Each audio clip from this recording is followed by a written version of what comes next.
red here, right? Ah! We shall see.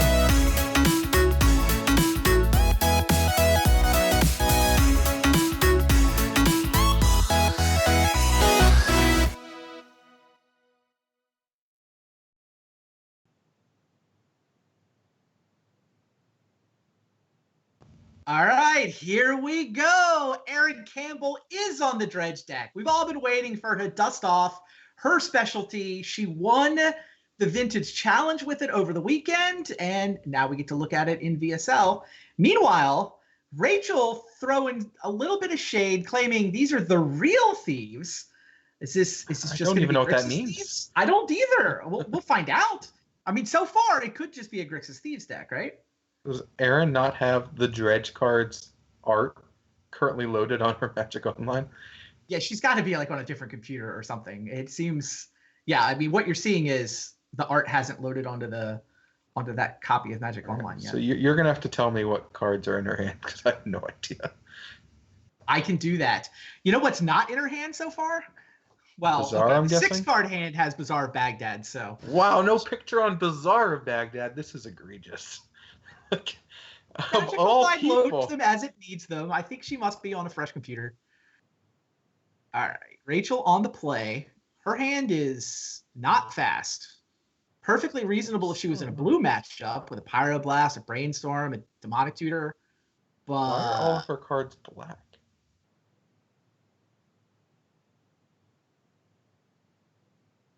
Oh, we got a picture. I don't understand what's going on. It's like there's a Painter Servant in play. I see Erin seems to have 2 Bloodghast in her hand that don't have the Bloodghast art. I think that's what's going on. Oh, that's why they're black. Okay, so what is the... Those are, they are the Narcomoeba on Narcomoeba? The Narcomoeba art does not look familiar to me. Not sure what's going on. But she's got Undiscovered Paradise. She's got a couple of Bloodghasts. Narcomoeba is a Stinkweed imp. Okay. And this blue thing's a Narcomoeba. What on earth? So there's no Force of Will. This is also some zombie? Stinkweed imp, Cabal Therapy. So she's Bazaring as a response to the Ancestral because her version of the Dredge deck does play blue cards. Does it? She definitely has Force of Will. There was a Force of Will in her opening hand, and presumably she has Mental. This Force of Will is not Force of Will. This is a prized amalgam. Correct. That is not a Force of Will. I do not understand. I do not know what's going on. So she does not have blue cards in her deck necessarily. Well, she's playing the list she played over the weekend. It's a Force of Will list. Prized Amalgam gives you a nice count of blue cards. I know that when I've played Dredge in VSL in previous seasons, I have not really gone with the Force of Will version of the list. I didn't feel like you could get enough blue cards, but Prized Amalgam changes things. It makes it easier to run the blue cards you need to support Force of Will. Meanwhile, Rachel drew Ancestral Recall off the top of her deck. That was good for her. And all right, we're gonna have to make Erin's graveyard big since Athena's computer is controlling that game, and she actually has the correct pictures. Yep, Bloodghast. Oh, so there is Force of Will. Oh yeah. What is she using as Force of Will art? That's the important question. Well, I want to know when Force of Will is actually in her hand. This Force of Will is a prized amalgam, so I don't actually know. So Ellis Norton's also in the deck, but when there's an Ellis Norton in her hand, it's actually a Bloodghast. I don't know what to tell you. So did she actually change the art herself then? That seems like a weird glitch. All right. Undiscovered Paradise. This is, you see Undiscovered doing what it's supposed to do in the Dredge deck, triggering a pair of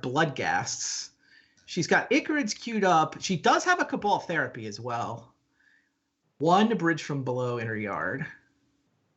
So presumably she's going to take a pot shot with Cabal Therapy. Yeah, it's pretty reasonable. What do you name in the dark against an Ancestral Recall deck? Probably Force of Will.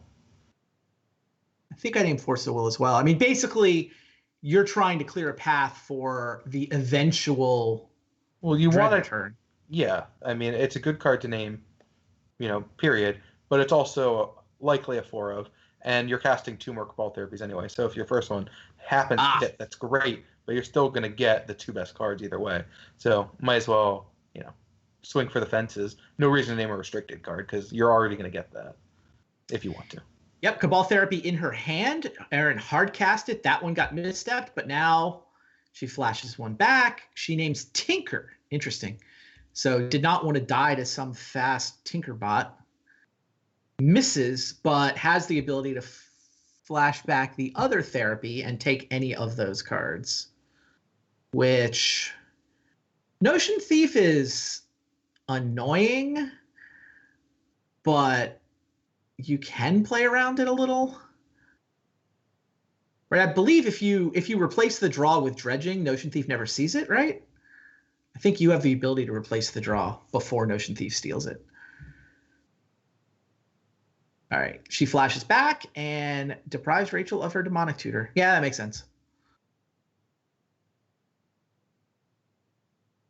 Well, she's going to get to have a really good turn next turn. Yeah, obviously, that was a good turn, too. Rachel's going to get to Time Walk, see a couple cards. Erin should win next turn. Unless her deck just completely falls apart, she wins next turn. Wow, we're going to be put to the test on this Notion Thief timing, aren't we? I haven't actually played this out, but I believe Dredge beats Notion Thief rather than the other way around. Yeah, I think that's true, too. Yeah, the owner of the draw gets to choose which replacement effect occurs, so chat agrees with me.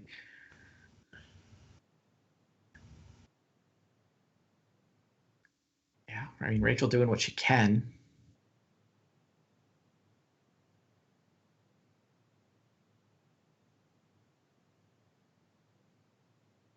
She even drew all the thieves.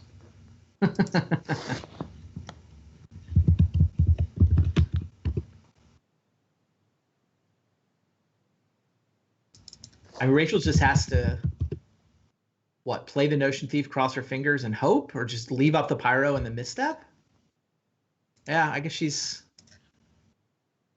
I think the real irony of Rachel's deck is that Thieves is misspelled. while calling them the real thieves. Fair. This couldn't be more fake thieves.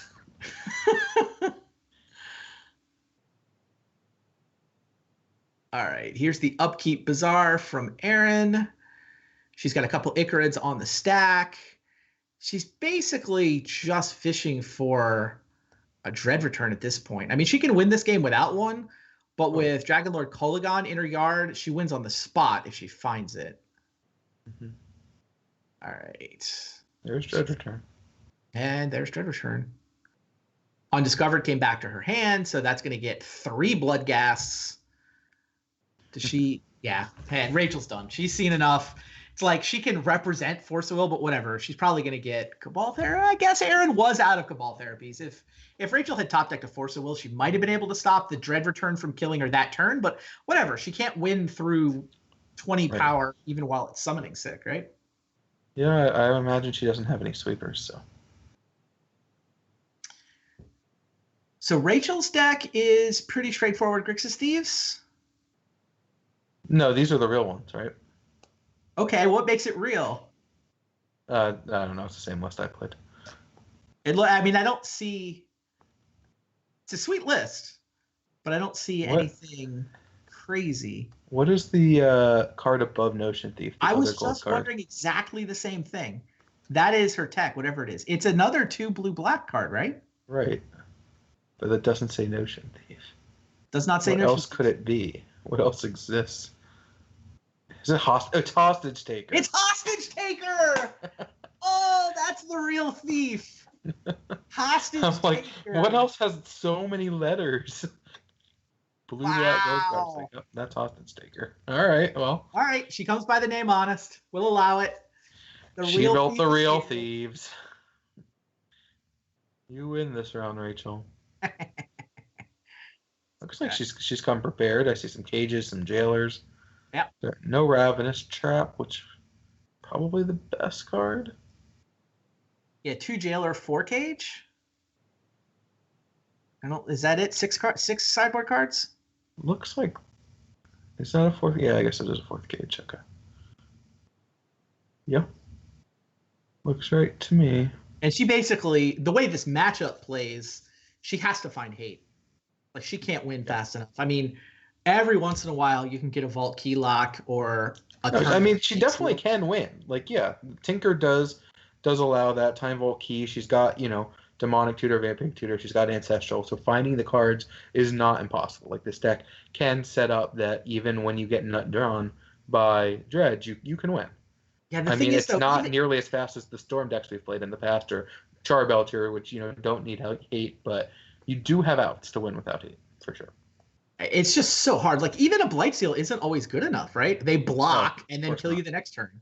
Yeah, she is on the play, and turn 1 Blightsteel is good enough. But turn 1 Blightsteel is good enough, but I have definitely played turn 2 Blightsteel and lost to a Dredge deck. Yeah, for sure. All right. Looks like you got to go by the names and the casting costs in Aaron's hand. She's got a couple. My Skype window just happens to be blocking off exactly the names in Aaron's hand and nothing else. Like, that's where I'm at right now, so I can't see the names. I think you can. Not sure what I can't. It's the little banner that says, you and Athena, and so I can't figure out how to move it. It's not going away. There's got to be a way. I'm not smart enough for this, though. This is why I married up. Smart. A fine strategy. All right. Rachel has 1 Mox, so she's got turn 2 Tinker. We may get to put this to the test. Aaron needed 1 mulligan to come up with her Bazaar. Does she have blue cards in her hand? She does have a Force of Will. Wow, Force of Will Narcomoeba is going to destroy Rachel's turn 2 Tinker draw. Yeah, it really is.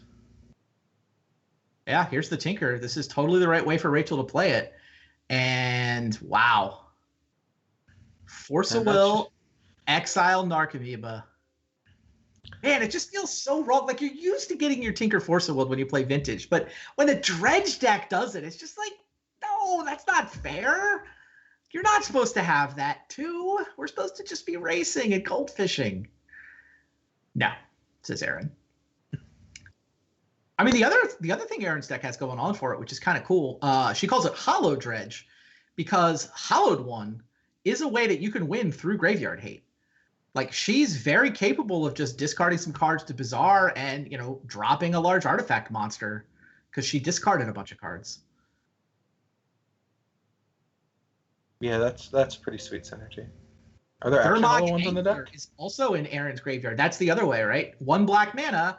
Gurmag Angler, I mean, you still get to remove cards from your graveyard when they've got their cage or their whatever. Yeah, for sure. It's a solid threat. It's also not easy to deal with. All right. Cabal Therapy, almost certainly going to whiff, but flashing back Cabal Therapy to get dig through time. Yeah, her guess was Jace the Mind Sculptor. But yeah, she's going to go get that dig now. And then Rachel's just done. She's in top deck mode. Yeah, she's going to need to draw that Chase the Mind Sculptor. And it's not even going to be great.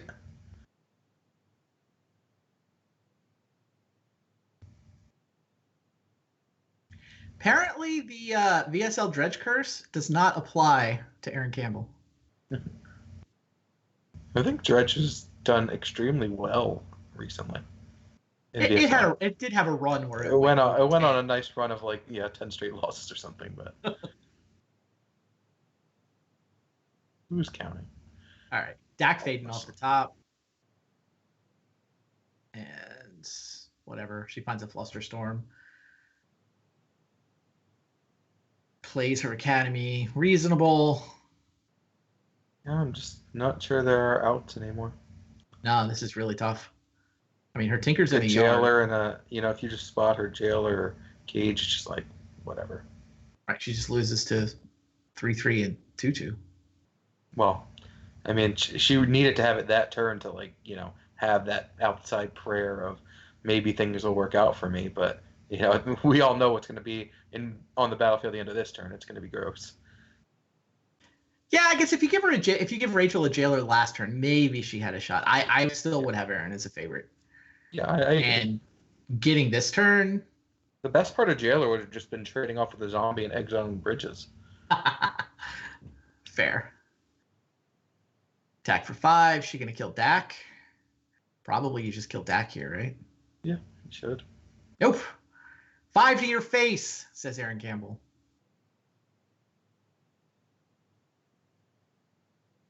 I don't know, maybe she's only got 15 power for next turn. I think I would have killed Dak, though. Well, it looks like she has no... Oh, no, there's a therapy there, too. Yeah, I think that's just a mistake. I mean, there are probably no outs, though, so... That's the good side. If there's an out, though, Rachel gets 2 more looks at it. Mm-hmm. Kind of a clinic, though, from Erin. She's like, look, here's what my deck does. This is absolutely one of the tier 1 strategies in Vintage.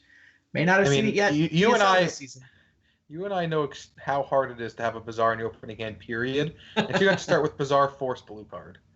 Like, if she didn't have Force blue card, she still loses. I know. I'm not saying that, I understand she had to mulligan to find them, but it's so hard to just find the Bazaar, it feels like so often, that if she didn't also have Force blue card, Rachel's in great shape. But, yeah. Erin did that game, she needed the Force. She would have won she won the first game despite Rachel resolving turn 1 Ancestral. Well, yeah, it doesn't do anything. I mean, she could have resolved turn 2 Ancestral, turn 3 Ancestral, turn 4 Ancestral, and she still was going to lose. Like her deck, other than upping her odds of finding a Vault Key lock or a quick ticket. Right. I mean, all it does is bring her closer to being able to find her combo. But Erin actually had some answers for it main deck. She had missteps, forces, and when you're drawing to 2 1-outers that you need to draw both of them, it's a tough spot, even with some tutors and some ancestrals. All right. Well, I got to say, I like what I've seen so far. We get Hostage Taker from Rachel Agnes added into the Grixis Thieves shell that was already a sweet list. We get to see Erin with the trademark Dredge deck that she just crushed a Vintage Challenge with and pretty much put on a clinic. Rachel felt like she just had... I mean, once the Tinker might have given her a shot, but Erin had that covered. Erin had everything covered. Yep. And now, after that start, we get to find out what you and Paul Rietzel have brought to the table. Do you have any guesses? I hope Paul brought something sweet. Do I have guesses? Anything to keep you awake while you're... you had the kind of the worst of all worlds jet lag where Worlds felt like it was at 6 a.m., but now VSL feels like it's at 9 p.m. I mean, I'm pretty decently adjusted to the East Coast time, but not sleeping in my bed, and it is reasonably late, and just it's just been it's tiring going through playing these tournaments and preparing, and it's stressful, and so I'm definitely behind on sleep, but this match definitely helped wake me up a little bit, and hopefully I can do a little something. I'll try to get one. That's my goal. Going for one. Fair enough. Well, good luck to you, Eric. Stay tuned, everybody. Right after this break, we're going to have Rachel and Erin on commentary. We're going to have Paul Rietzel and Eric Froelich playing their match. See you shortly. Need the latest Magic the Gathering singles for Constructed? Casual cards for the kitchen table? Or sealed product for a draft night with your friends? CoolStuffInc.com has what you're looking for. With an extensive selection of singles, sealed, and supplies, free shipping on orders of $100 or more, a 25% buy list bonus, and our ever-popular customer rewards program, CoolStuffInc.com is a one-stop shop for all your Magic the Gathering needs. Ixalan is available in stores. Brave the unknown by exploring the lush jungles of Ixalan. Discover a world filled with mighty dinosaurs, treasure-hunting pirates, graceful merfolk, and sinister vampires. Visit Ixalan.com to find out more.